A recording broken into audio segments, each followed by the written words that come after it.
Donc, comme je le disais, nous arrivons à une phase équinoxiale.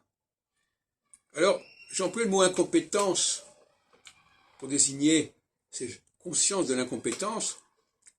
Peut-être que le mot incompétence n'est pas le bon mot, c'est un mot qui convient, mais disons la non-viabilité de certaines structures, de certaines représentations, une crise de certaines représentations. Et cette crise de la représentation, c'est le fait que les représentations ne font pas le poids, donc elles sont incompétentes, stricto sensu, si on veut.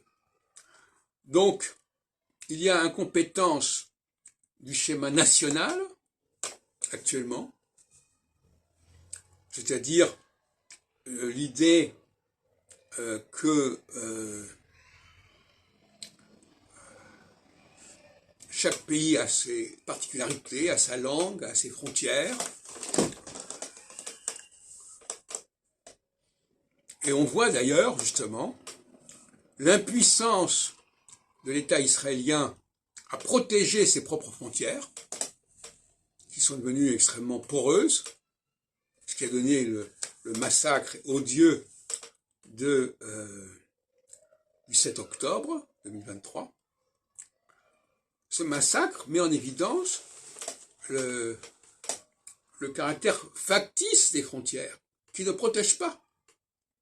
Parce que si ces frontières protégées, elles n'auraient pas pu être pénétrées de cette façon par ce qu'on appelle des terroristes. Enfin, ça s'appelle des résistants, pas appeler comme ça. Moi, je n'ai pas de fixation sur les mots. Mais une impuissance de ces types de frontières. Et inversement, en phase solsticiale, c'est pas la même impuissance, puisqu'on peut remplacer le mot incompétence par impuissance, c'est peut-être plus heureux.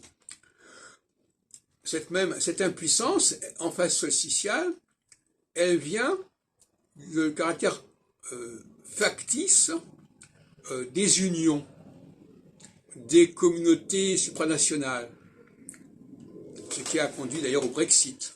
Le Brexit, c'est l'affirmation d'une impuissance de l'Union européenne.